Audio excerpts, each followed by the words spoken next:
Hi, Andy Excel back with my daily FIFA 2026 World Cup podcast. And after an appetizer for the last 32 last night, which in all honesty was a bit disappointing and not very tasty, let's get on to day two and day two of the round of 32 and day 18 of the tournament.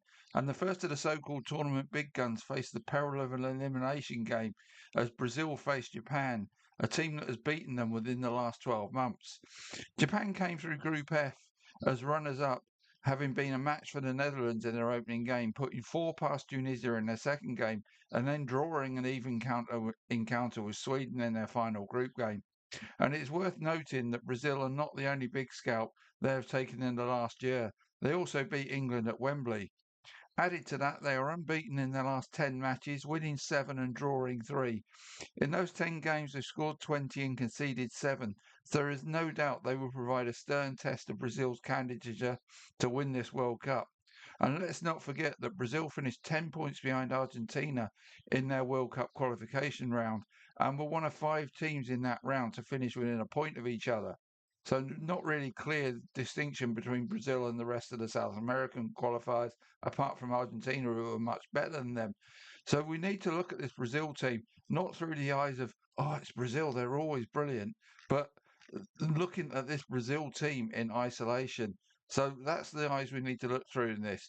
In their last 11 games since they qualified, they've won 7, drawn 2, and lost 2, scoring 29 and conceding 10. So scoring has not been an issue for them, but they've failed to keep a clean sheet in their last 5 games against decent opposition, including this Japan team, then France, Croatia, Egypt, and Morocco. In the group phase, Brazil were possibly second best when they drew with Morocco in their opener, were flattered by the 3-0 margin against Haiti, and Scotland really gifted them goals and showed little threat in attack. So I don't think Brazil have been that impressive in the group phase. I see Brazil more as a team who qualified moderately than the world power they were in previous World Cups. I fancy Japan to score in this game, and they have not conceded more than 2 in any of their recent games. It has to be said, though, that when Japan beat Brazil 3-2 last October, Brazil were fielding a backup defensive unit and goalkeeper, so this will be tougher for Japan against the first choice defence and goalkeeper. But I think they will take Brazil to extra time by holding them to a 1-1 draw. After that, we're really in the lap of gods what might happen. Now, Japan went out on penalties to Croatia in the first knockout round 4 years ago, but I'm going to say they caused the shock here, the first big shock of the knockouts, by saying that Japan win this with an extra time goal to edge it 2-1. Now, like I say, really 90 minutes is with the predictions there. After that, really, all cards are on the table. So it's difficult to predict. So my predictions, I'm going to count the 90-minute prediction, which is 1-1 draw here. Um, Right. Just going back to that Brazil team, I wanted to, I'm not. I think I'm coming across as being very negative about them here. I'm not saying they're a bad team. I'm just saying they're not the Brazil of old, and we shouldn't look at them as such. If you look at their midfield in particular, which is the biggest area of concern for them, let's have a look at the players there. Casemiro, 34, nowhere near the player he was in his prime at Real Madrid. Had a decent season for Man United last season, particularly the end part of it. But they've decided to move on from him. So, is he that great? Bruno Guimaraes, yep, he's again very influential for Newcastle, but not been as so for Brazil.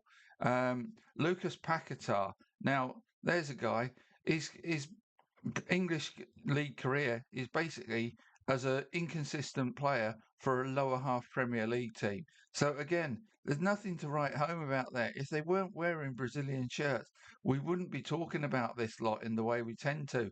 So I really do think they're being over egged, and I fancy Japan might just knock them out here. The second game today is Germany versus Paraguay. The first of the group is apart from Brazil, take to the stage here in the form of Germany, and they will come up against the seventh ranked third place team, Paraguay. Unsurprisingly, the Germans are strong favourites to win this game.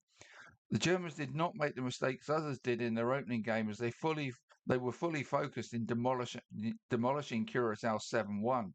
In their second game, they needed to come from behind to snatch victory against the Ivory Coast with a 95th minute winner, but they were the better team in that game, so probably deserved the win on balance.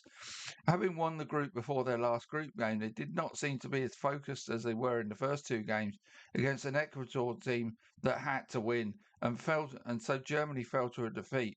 But again, even though they were not right at it, they did enough to get at least a draw, in my opinion. Prior to that Ecuador loss, they were on an 11-game winning streak. So if you can overlook that loss as one they didn't really have to win, they must be fancied to win this.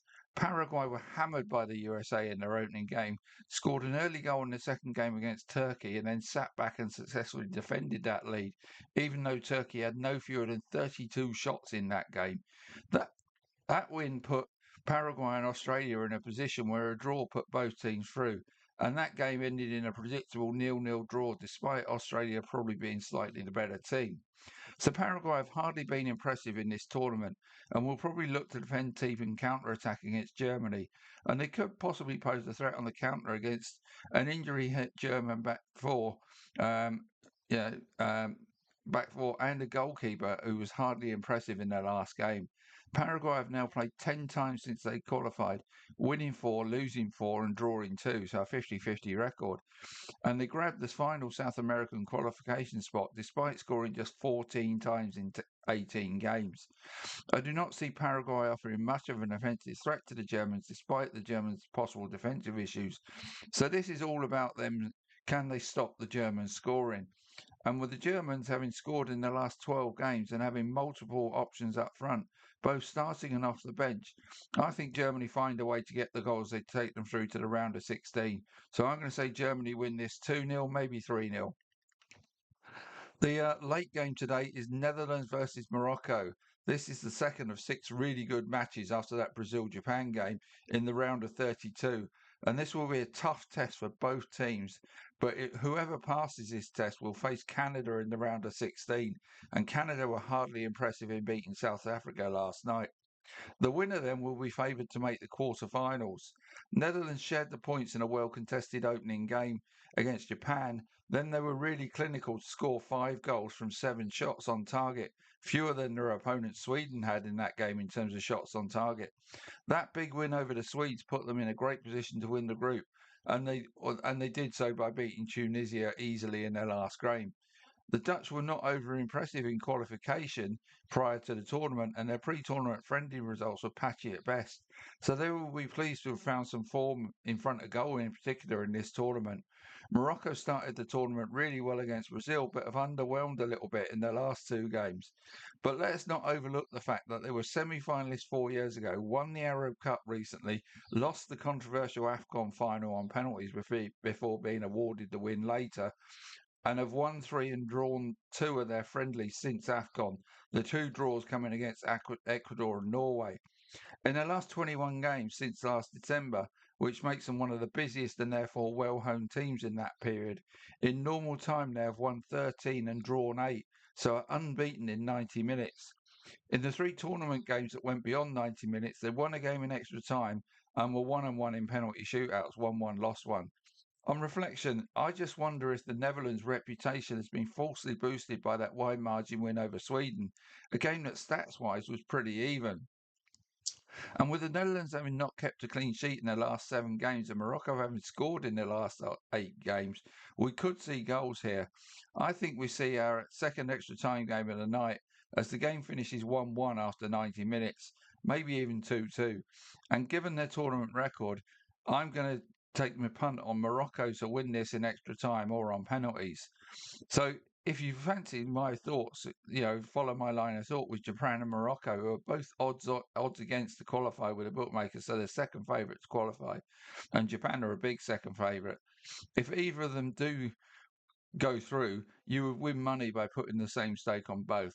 So £1 on each, you might win. You might stake £2, and you might get £3.50 back for Japan. And if both won, you'd be getting like over a fiver, so you'd be more than doubling your money. Right, that's it for looking at today's game. I'll be back with my update tomorrow. See you soon.